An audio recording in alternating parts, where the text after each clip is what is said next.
Vamos a dar inicio a las sesiones de los casos clínicos el día de hoy con el doctor Enrique Gómez Díaz, que va a presentarnos un caso sobre diabetes, sobre enfermedades hipertensivas en el embarazo, ¿verdad?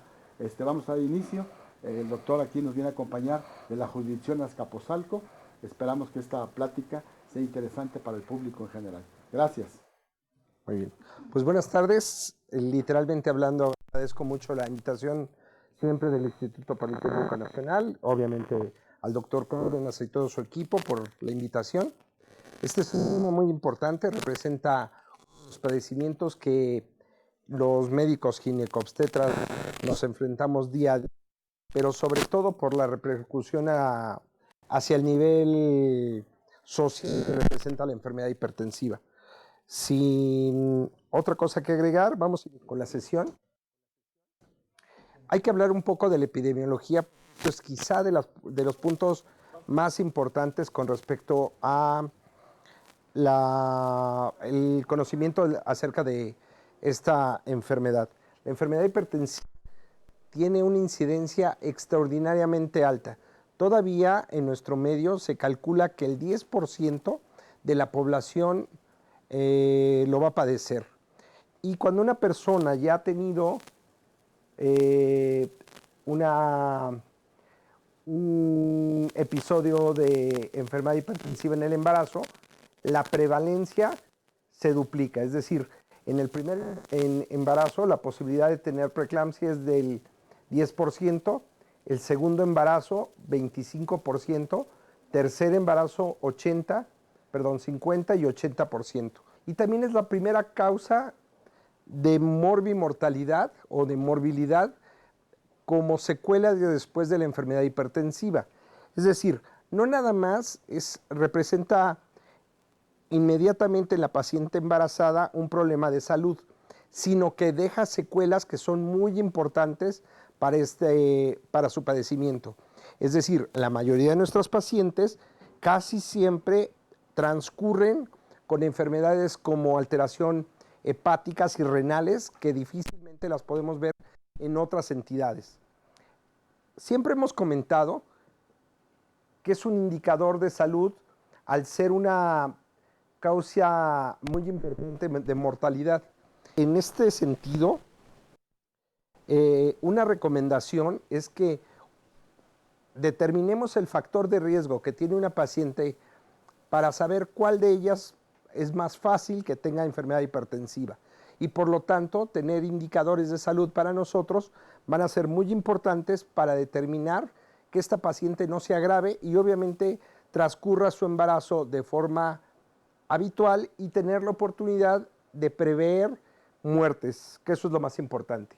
Hablando de los indicadores, hay obviamente un marco legal que regula la atención hacia nuestra paciente embarazada.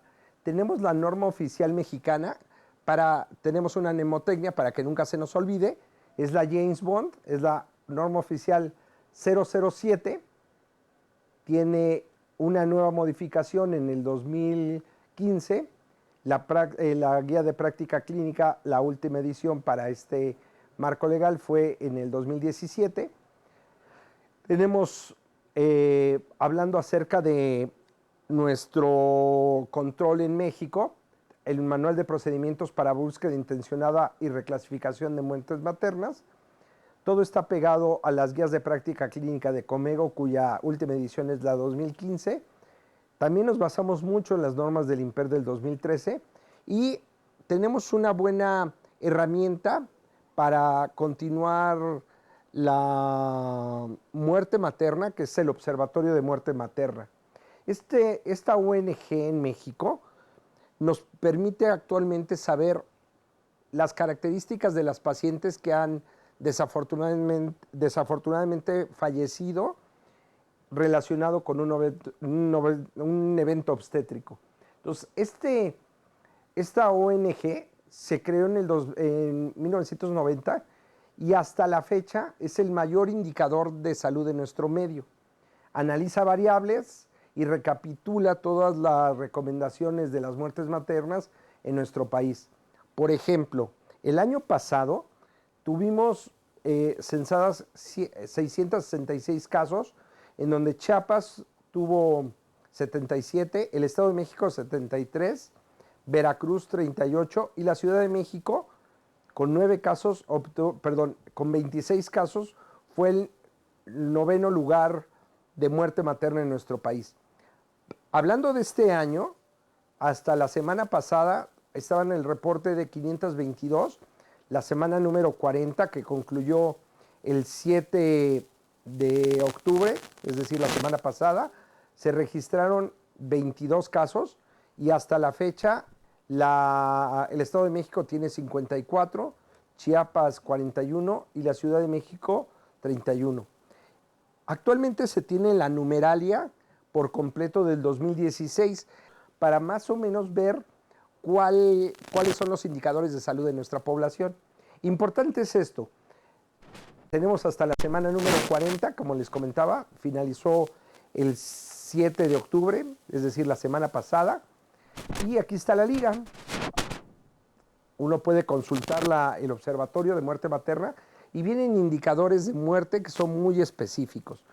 Importante para nuestro tema es que para la enfermedad hipertensiva asociada al embarazo, el 24% de ellas corresponde a enfermedad hipertensiva asociada al embarazo. Es decir, una cuarta parte de las pacientes que fallecieron, directamente la causa es la enfermedad hipertensiva.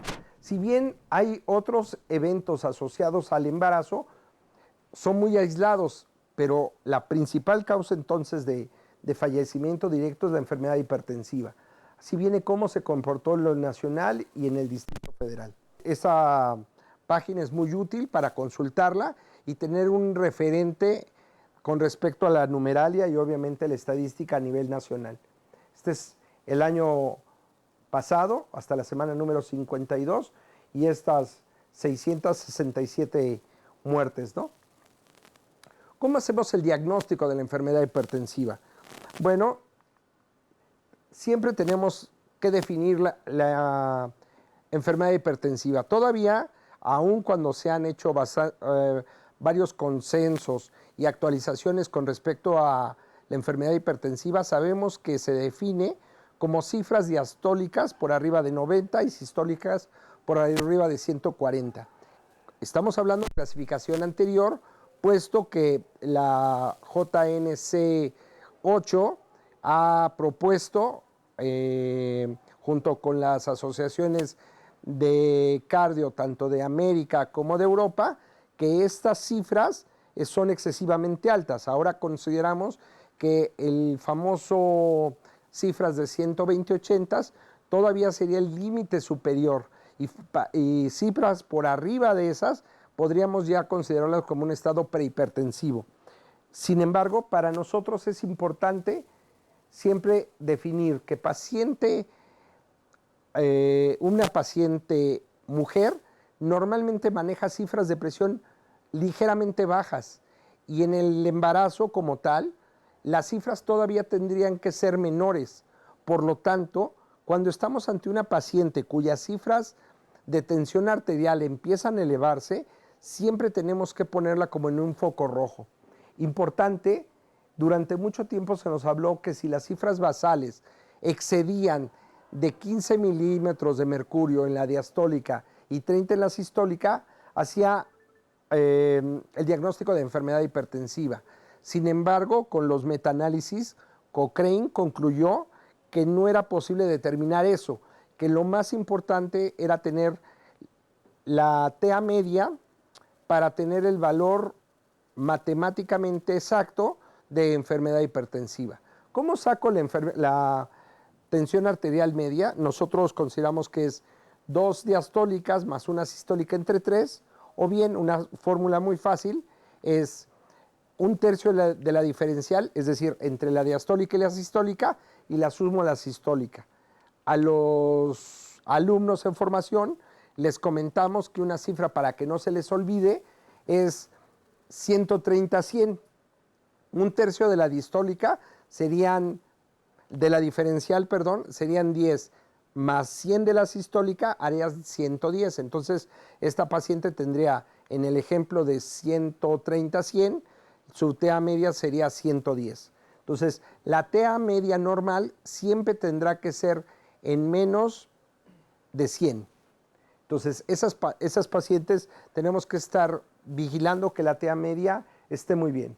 Y entonces, el parámetro de la cuantificación de la TA media es la parte más importante para saber si una persona tiene enfermedad hipertensiva. ¿Cómo podemos categorizar a las pacientes con enfermedad hipertensiva? Bueno, tenemos muchos parámetros, pero conforme ha pasado el tiempo, la clasificación de enfermedades o de estados hipertensivos asociados al embarazo se ha simplificado. En el pasado teníamos terminología que complicaba esta definición y en la actualidad nos hemos quedado con solamente 4 categorías. Lo que conocemos como síndrome de preeclampsia-eclampsia, hipertensión gestacional crónica y una paciente que tiene hipertensión preexistente a la que agrega preeclampsia en su embarazo. Vamos a tratar de ver cada una de ellas de forma muy rápido.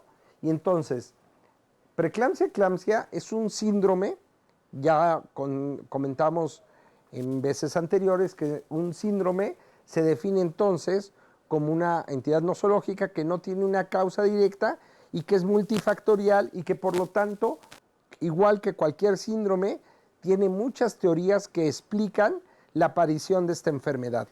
Si bien se caracteriza por enfermedad hipertensiva en el embarazo, más proteinuria a partir de la semana número 20 y también se puede dar en el puerperio.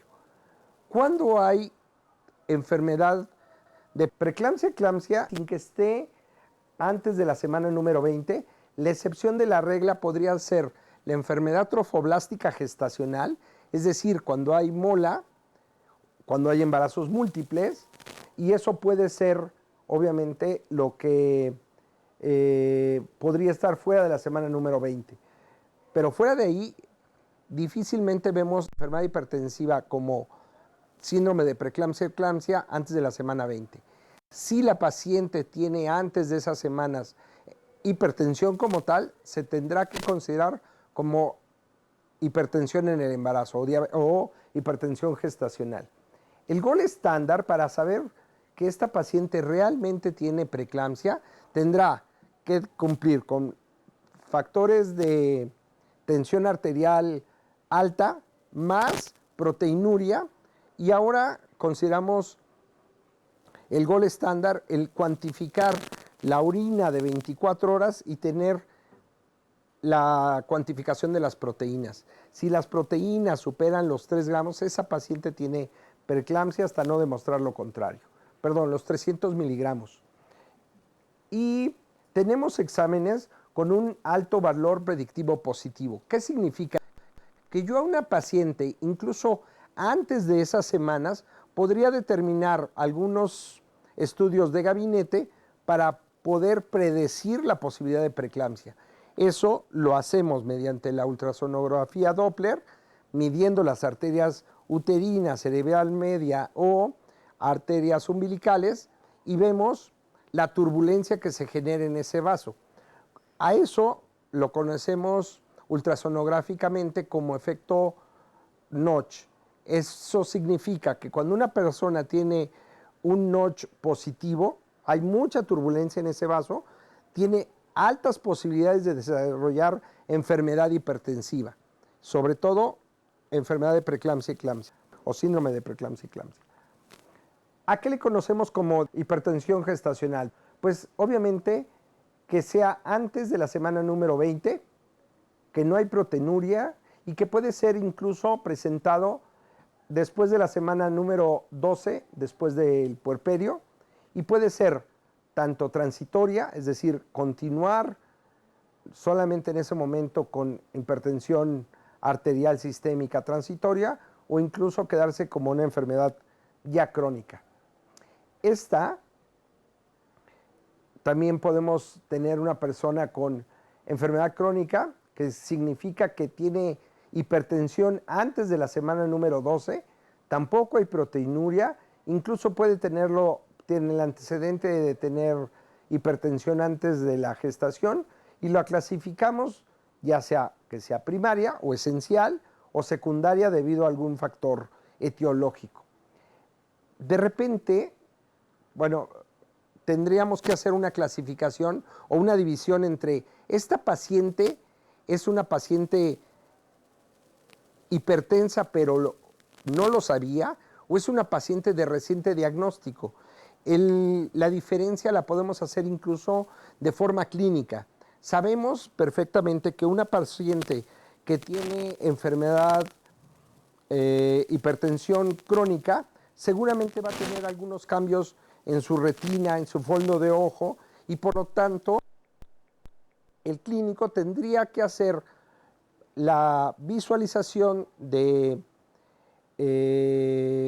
oftalmoscopía para tener la oportunidad de ver si hay cambios en la retina o no. Consideramos entonces que una paciente que tiene cambios oftalmológicos seguramente ya tiene mucho tiempo con su estado hipertensivo. Claro que en el embarazo, cuyo seguimiento idealmente es que sea mucho mejor, pues obviamente estas pacientes vamos a tener la oportunidad de verlas y darnos cuenta que su presión arterial, que está alta, no es justo en el embarazo, sino que ya tiene tiempo padeciéndola. Entonces, siempre estas pacientes hay que estar viendo si, literalmente hablando, tenían una enfermedad preexistente y en el último de los casos se agrega la preeclampsia. ¿Qué significa? Que antes de la semana número 12 ya tenía hipertensión. Ahora se agrega proteinuria y en la mayoría de los casos se agregan criterios de severidad. Obviamente se requiere pruebas de laboratorio para hacer el diagnóstico diferencial. Con respecto a los antecedentes, este tema es muy importante porque desde hace mucho tiempo la enfermedad hipertensiva ha sido la primera causa de fallecimiento de una mujer embarazada. Se describe desde hace más de 2000 años. El término preeclampsia o eclampsia como tal, descrito incluso desde Hipócrates, hablaba acerca, etimológicamente significa el rayo, y hacía referencia con respecto a la convulsión que se presenta en estas pacientes. La presión arterial podría ser tan elevada que ocasiona daño neurológico y por lo tanto estas pacientes en muchos casos tienen un estado convulsivo.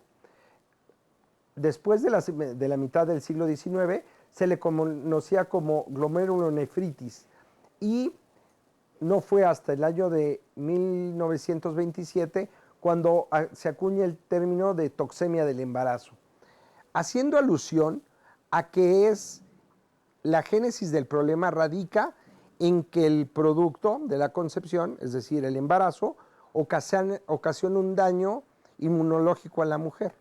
El término se dejó de usar o está en desuso porque hace alusión a que el bebé es tóxico para la mamá.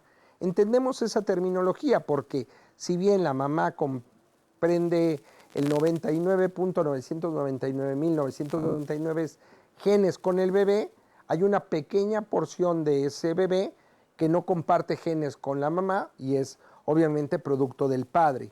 Y por lo tanto, la sensación de cuerpo extraño y la reacción de eventos citotóxicos que existen en el embarazo dio origen a ese término. Un parteaguas también dentro de la medicina y sobre todo en la síndrome de preeclampsia-eclampsia fue desarrollado con un doctor que hasta la fecha sigue haciendo estudios muy importantes, incluyendo nuestro país, el doctor Cibaí, cuyo aportación más importante fue la clasificación del síndrome de preeclampsia con respecto a, en el pasado teníamos una clasificación que era leve, moderada y severa. Y el doctor Cibaí fincó las bases para definir algunas cosas que son muy importantes. Por ejemplo, teníamos una paciente cuya categorización era preeclampsia leve Y muchos de los clínicos decíamos, bueno, esta es una paciente que requiere X manejo y posiblemente le doy oportunidad a continuar el embarazo. Minimizábamos en ese momento lo que podía tener la paciente y en algún momento, desafortunadamente, a la paciente no le iba tan bien. Básicamente, a la paciente que la dejábamos progresar, literalmente hablando, no le iba bien, tenía altísimas posibilidades de morir.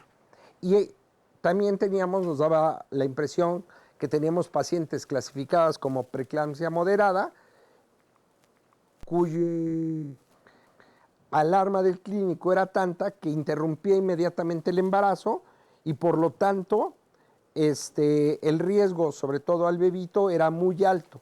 Entonces el doctor Sibaí fue siguiendo a estas pacientes y definió una nueva clasificación. Esa clasificación básicamente se define como preeclampsia leve y preeclampsia severa. Las preeclampsias leves son tratadas de una forma que podemos decir que es un seguimiento estrecho, tener la oportunidad de estar haciendo estudios de laboratorio, alcanzar la maduración o la madurez fetal y tener la oportunidad de interrumpir cuando tengamos dentro de las oportunidades de nuestras instituciones la mejor calidad de oportunidad para que ese bebé nazca.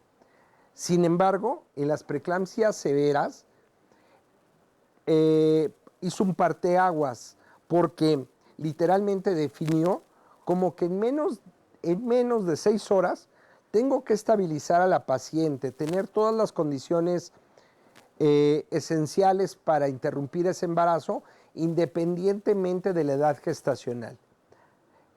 Cuando uno empieza a analizar este tipo de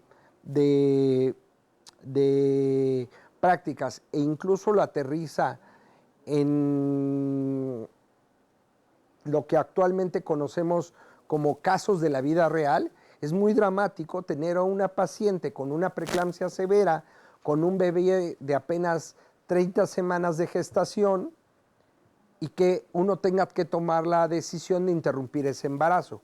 A ver si me explico. En el pasado, quizá éramos mucho más tolerantes con respecto a la interrupción de un bebé en aras de procurar tener la oportunidad de tener un bebé viable que pueda tener menos dependencia de un ventilador, con mejores condiciones para su supervivencia y obviamente no afectar su desarrollo. Sí queda claro, ¿no? Sin embargo, ante una preeclampsia severa, se ha comentado que si yo le doy tiempo a que el bebé madure, a que yo tenga las condiciones necesarias para que ese bebé sobreviva, estoy exponiendo altísimamente a una mujer a que muera.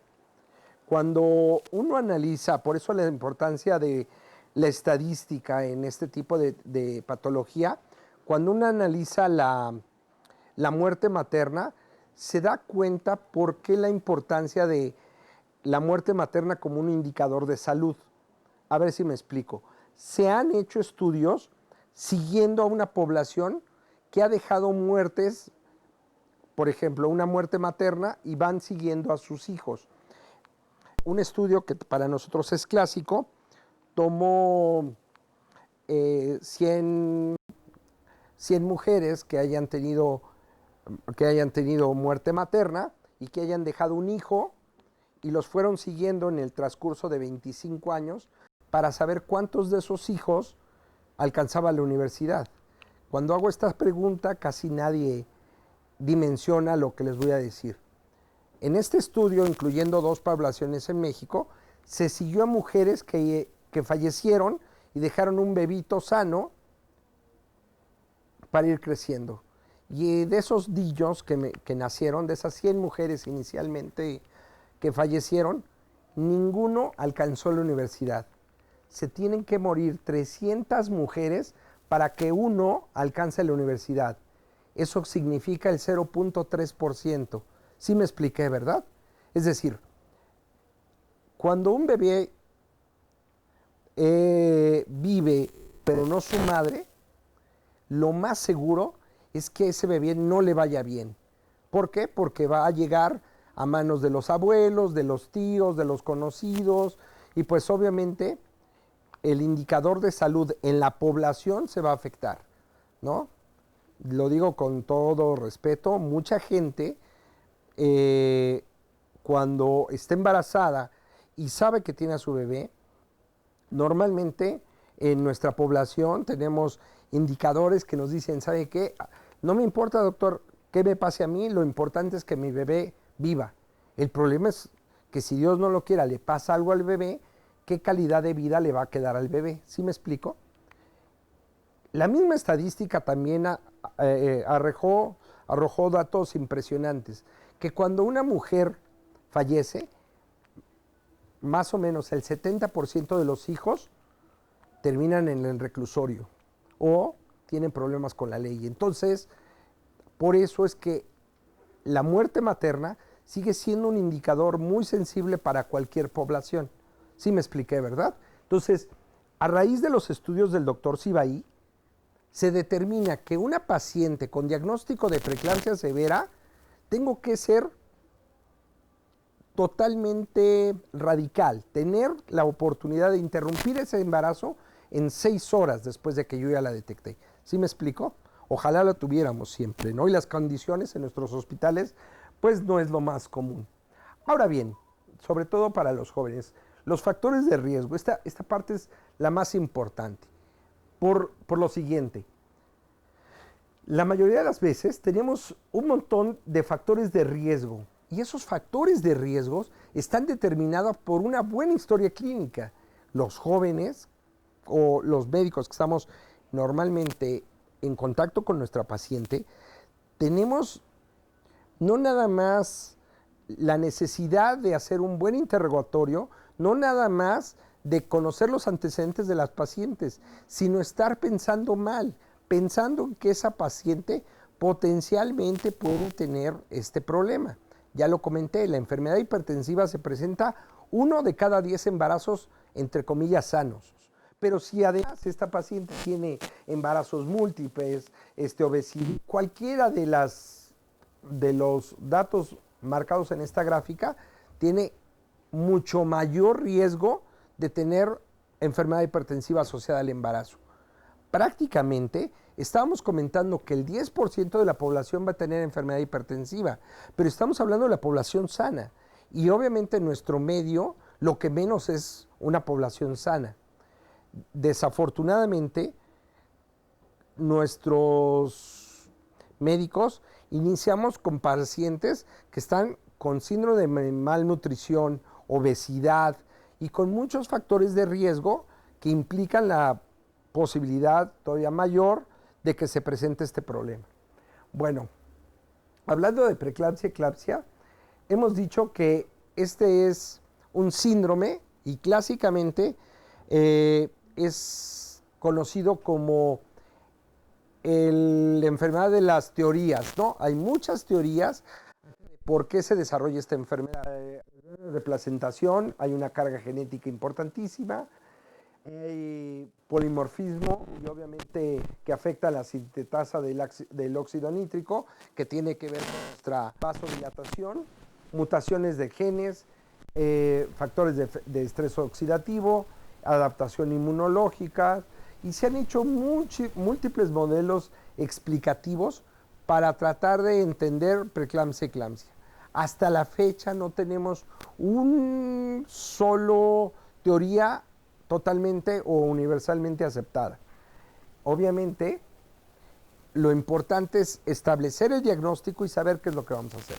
Que podemos definir entonces preeclampsia y eclampsia, podemos clasificarla entonces como leve, se presenta afortunadamente solamente en el 75% de los casos, oscila entre 106 y 125 y obviamente excluye todos los datos de severidad. En tanto que la preeclampsia severa se presenta en el 25% de los casos, supera la TA media de los 125 milímetros de mercurio y tiene proteinurias por arriba de 5 gramos. Y suficiente es que tenga un solo dato de severidad como para pensar que esta paciente está en preeclampsia severa. ¿Cuáles son los datos de severidad? Pues obviamente el que la TA supere los TA media 126 milímetros de mercurio, deterioro neurológico, edema pulmonar, oliguria, epigastralgia, trombocitopenia, restricción del crecimiento intrauterino, y tenemos la utilidad también como valor predictivo positivo de estar cuantificando cada 24 horas el ácido úrico. Bueno, tratamiento. Ya comentábamos que cuando la enfermedad hipertensiva es clasificada como preeclampsia leve, nosotros tenemos una serie de componentes que es siempre la historia clínica adecuada, la exploración física, podemos utilizar dieta baja en sodio, tratamiento básicamente lo llevamos a cabo en el segundo nivel, manejo integral con todo el equipo multidisciplinarios, utilizar fármacos para incidir sobre la TA, la tensión arterial, y obviamente estar dándole un seguimiento estrecho a estas pacientes para valorar la interrupción del embarazo. En tanto que todos los pacientes tendrán que tener, según la norma oficial mexicana, biometría hemática, química sanguínea, tiempos de coagulación, pruebas de función hepática y renal, estudios de fondo de ojo, ya lo habíamos comentado, y aplicar esquema de maduración pulmonar antes de la semana número 34. En tanto al tratamiento de la preeclampsia severa, hay una serie de estrategias. Los ginecobstetras normalmente tendremos que tener mayor capacitación para hacer algo muy similar que hacen nuestros compañeros en urgencias con el famoso ALT. Nosotros hacemos el ALSO, el Advanced Support Life in Obstetrics, que significa una serie de sistematización de nuestro quehacer médico para saber qué es lo que vamos a hacer con una paciente con una preeclampsia severa. Se requiere un equipo multidisciplinario que obviamente nos peguemos a la paciente, tengamos la oportunidad de tomar muestras, estar revisando al bebé, estar teniendo la oportunidad de comparar estudios de laboratorio, estar preparando la TA cada 5 minutos, estar poniéndole soluciones, y tenemos todo una sistematización acerca del tratamiento, como es las cargas de agua, estar teniendo la oportunidad de romper ese vasoespasmo para ayudar a que la paciente disminuya su tensión arterial, utilizar antihipertensivos como tal la betalol, que puede ser el de elección, evitar convulsiones con sulfato de magnesio, diagnosticar la función obviamente con los paraclínicos y valorar la interrupción, y siempre pensar en la función de los órganos. Hay un fármaco de elección para evitar tanto el daño a nivel neurológico, y obviamente es el sulfato de magnesio. La dosis normal o dosis en plasma es de 1.5 a 2.5 miligramos por decilitro. El nivel terapéutico se alcanza cerca de los 5 miligramos. Hay una dosis de impregnación, según el doctor Sibaí, de 4 miligramos y puede llegar de 5 a 8, y hay que mantener esa dosis por lo menos 24 horas. El antídoto para cuando tenemos desafortunadamente intoxicación por sulfato de magnesio es gluconato de calcio. ¿Cómo utilizamos los líquidos en nuestras pacientes? De 0.5 miligramos por kilodosis, y utilizamos antihipertensores, nitroprusiato de sodio, nifedipina o hidralazina. De repente necesitamos la interacción de varios fármacos para tener la oportunidad de disminuir la TA media. Y protección de membrana con DFH y fenobarbital. El uso de esteroides en este tipo de pacientes es controversial, pero está extraordinariamente bien descrito. Todas nuestras pacientes desarrollan una cascada de eventos citotóxicos, y por lo tanto el uso de esteroide en muchos pacientes está indicado.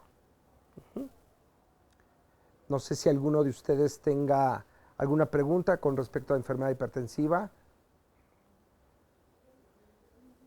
Adelante, doctor. Era una pregunta de que, bueno, todavía tengo duda de hace unos años que leí, no, como hace un año y medio leí un artículo acerca de un indicador, como se dijo, que el ácido urico lo estaban monitoreando cada 24 horas. Sí. ¿También es recomendable utilizar la lactato de siloxano? Sí, incluso muchos mediadores químicos actualmente son los que nos permiten saber deterioro de la paciente y tiene un valor predictivo positivo, sí, efectivamente, hay muchos, ¿no? Comentábamos que de screening podemos, por ejemplo, basarnos acerca de tener la oportunidad de saber si una persona va a desarrollar o no enfermedad hipertensiva. Ya comentábamos la utilidad del ultrasonido Doppler para ver la turbulencia en el vaso sanguíneo. Ese efecto es conocido como un efecto Notch, hace una turbulencia en el vaso, y si el Notch es positivo, tiene un alto valor predictivo positivo, doc. Sí. En concreto hay muchos indicadores de deterioro tanto de vasoespasmo como obviamente de deterioro del bebé. Sí, ¿de qué? ¿Alguien más? ¿Alguna pregunta? ¿Alguna duda? Adelante, doctor. Sí, bueno, este es un problema muy severo que se presenta en mujeres embarazadas. De hecho, hay protocolos en las instituciones. La idea es de evitar la muerte de la mamá y el bebé. Sí, claro. ¿Cuál sería la actitud de un médico general o un médico que está lejos de estas situaciones para tratar de evitar esto? Sí, muy buena pregunta. Lo primero, como siempre, es diagnosticar, ¿no? La base o la piedra angular, yo considero que siempre tendrá que ser el estricto control perinatal. Nosotros, al llevar un buen control prenatal, yo tengo la oportunidad, durante mucho tiempo me han hecho el favor de tener la oportunidad de dar algunos cursos, y un parámetro, un indicador para mí de salud es qué es lo que sucede cuando una mujer que no ha llevado control prenatal se presenta por primera vez en trabajo de parto. Entonces, definitivamente es una paciente que tiene un handicap en contra. Lo más importante es, según la norma oficial mexicana, tenemos que ver 5 veces a la paciente en el periodo de embarazo, 1 en el primer trimestre, 2 en el segundo y 2 en el tercero. Así lo marca la norma oficial mexicana. Nuestro indicador en salud, desafortunadamente, todavía viene, que estamos viendo 3 veces a la paciente, un poquito menos de 3 veces a todas las mujeres en el embarazo.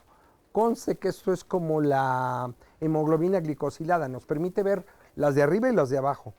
Es todavía una tristeza cuando uno ve el observatorio de muerte materna, que todavía las pacientes que fallecieron, cerca del 40% no llevaron una sola atención perinatal.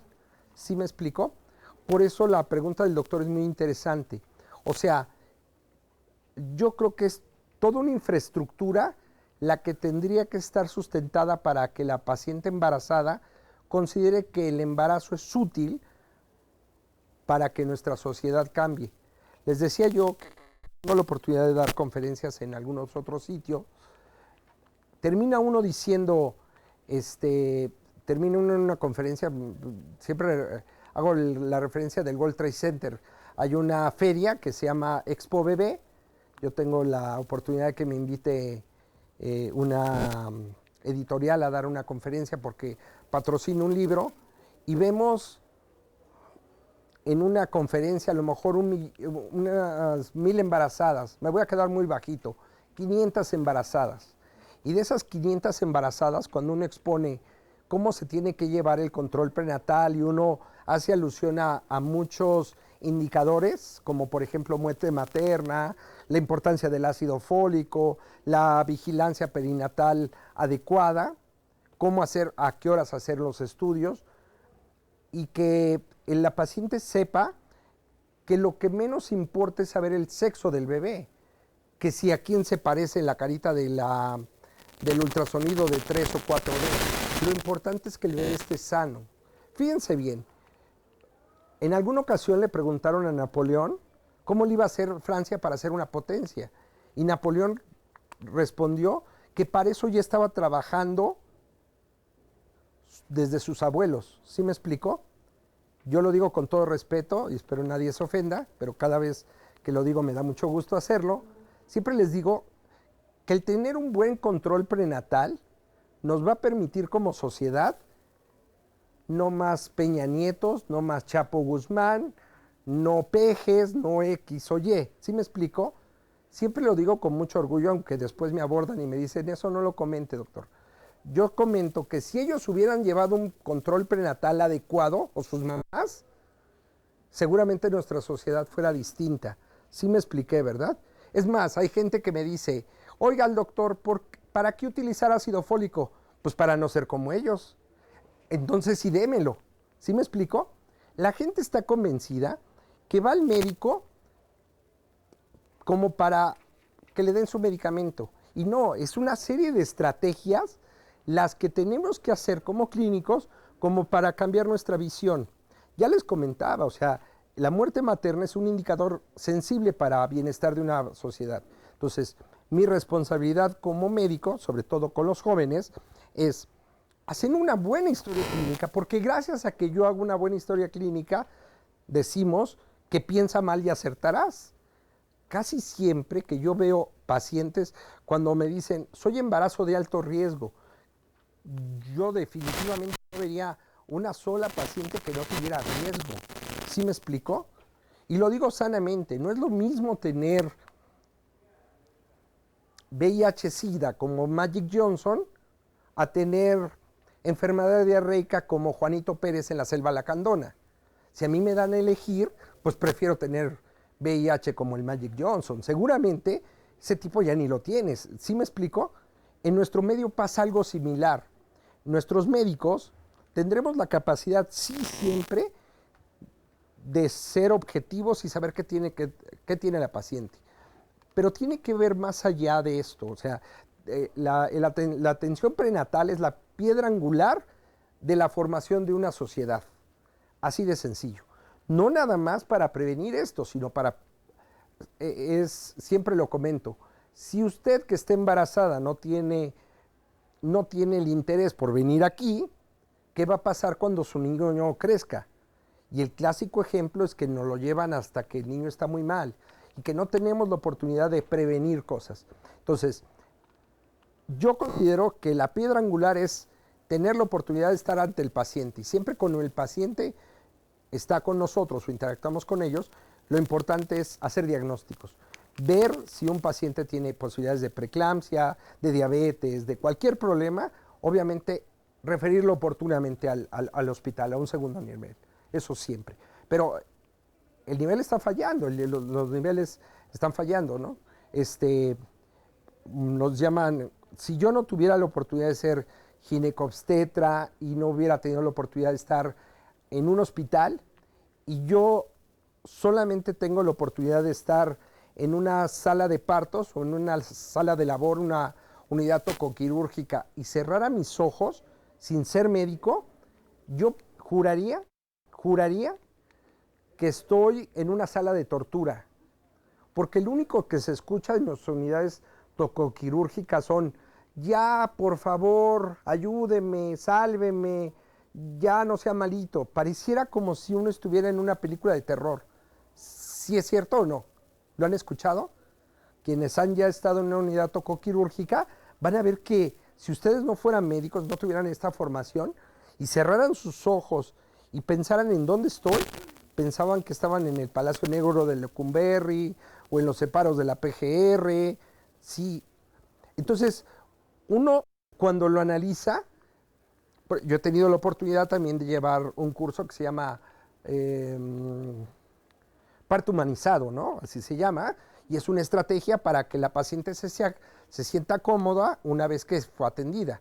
Yo dejé la práctica hospitalaria la última vez que atendí en un hospital como médico, nada más me tocaron 70 pacientes en mi guardia. 70. 35 en urgencias, 25 en piso y 10 en quirófano.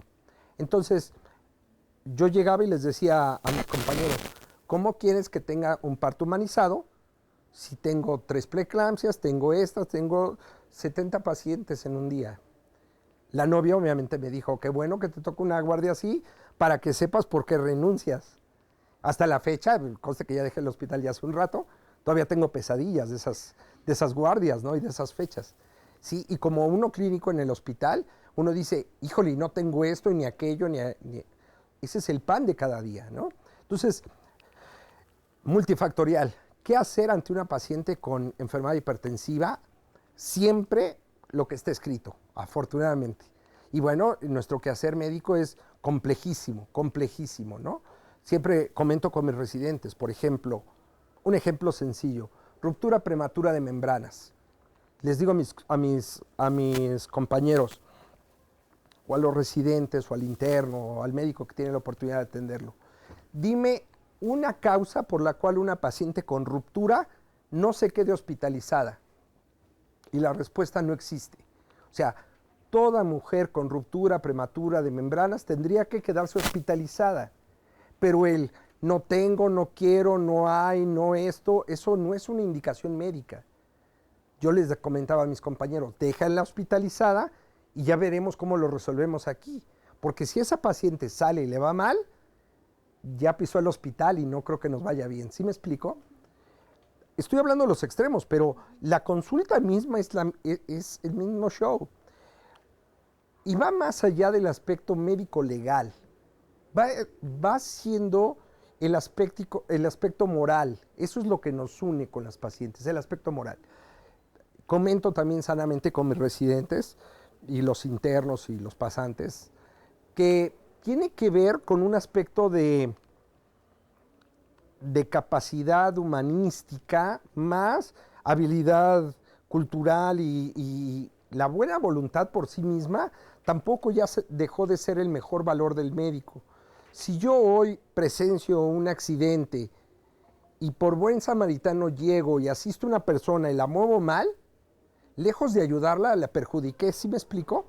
Entonces, lo mismo pasa en medicina. No por eso voy a decir, ay, no, pues yo no estudié el tema de preeclampsia, entonces ya no la toco. Porque eso nos pasaba, ¿no? Yo tuve la oportunidad de hacer urgencias y luego hice gineco precisamente ante la necesidad de lo que veíamos con nuestras pacientes día con día. Complejísimo, complejísimo. Me imagino, ¿muchos de ustedes son todavía estudiantes? Sí, ¿no? Entonces ya lo van a vivir en su quehacer día con día, ¿no? La práctica médica es compleja por sí mismo, pero la práctica obstétrica, híjole, se cuece aparte, porque obviamente tenemos la oportunidad de ver un bebé desde antes de que lo conozcamos, sí. El control perinatal, entonces, es la pieza angular para que una población, obviamente, mejore, ¿no? Comento yo, por ejemplo, indicadores de salud. Cuando uno dice, a mí me ha espantado lo que nuestras autoridades en salud dicen. Por ejemplo, alguna vez nos sucedió, ya los vimos los indicadores, la entidad en México cuya muerte materna más se presenta había sido clásicamente el Estado de México, porque el Estado de México se concentra mucha población, hay muchas carencias y demás. Pero me acuerdo que en alguna ocasión, en este tiempo, la Secretaría de Salud dijo que hasta eso no se morían muchas, ¿no? Y se nos morían más o menos 100 al año en el Estado de México, 100 mujeres al año. No se han muerto 100 mujeres en Luxemburgo en los últimos 30 años, ¿no? Mujeres embarazadas, a eso me refiero. Claro, Central Park es más grande que Luxemburgo y la población es totalmente distinta, pero uno se pone a analizar las respuestas de esta parte gubernamental o de salud y es compleja, muy compleja. Siempre comentan eso de que no, hasta eso no son muchas, ¿no? Yo tengo un indicador que es muy sensible para lo que yo he visto. Paciente más, paciente menos, he tenido la oportunidad de ver como a 300,000 pacientes en mi quehacer médico. 300,000 pacientes. Eso implica 3 veces el Estadio Azteca en clásicos, ¿no? Por si va uno a ver hoy no sé, al Pachuca, a lo mejor no hay nadie, ¿no? Pero 300,000 pacientes son, yo creo que un montón, ¿no? De esas 300,000 pacientes, si descuento mis conocidos, amigos, recomendados, familiares, es decir, solamente las pacientes que yo he tenido la oportunidad de atender en una institución, porque llegaron a los hospitales, y conste que solamente he trabajado en el DF y en el área metropolitana. De esas 300,000, no creo que la tienen, pero les voy a dar oportunidad de que se equivoquen. ¿Cuántas pacientes con una licenciatura terminada creen que he visto? ¿Cuántas? Dice la doctora que 100. 300,000. De 300, hasta eso las he contado, casi tengo hasta su nombre. Si he tenido la oportunidad de tener. O sea, el 50% con licenciatura terminada. Son súper optimistas. ¿Usted? Para 2,000, dice la doctora, muy optimista. He visto 5. 5, nadie me cree. 5. Porque uno llega y les hace oiga, ¿qué estudió? Primaria, secundaria, no he estudiado. Solamente he visto 5 que llegan y me dicen, no, yo soy licenciada en tal cosa. Ay, deme su nombre porque esto no es común. ¿Sí me explico? Tristemente, lo digo sobre todo ustedes que están en... Con lo que más utilizamos, trabajamos nosotros, es esto, el tejido social. Eso es porque entiendo, y lo digo con respeto, con todas las áreas del quehacer científico. Nosotros trabajamos con el tejido más bonito, que es el tejido humano. ¿Sí me explico? Y ese tejido humano es complejísimo, pues, ¿no?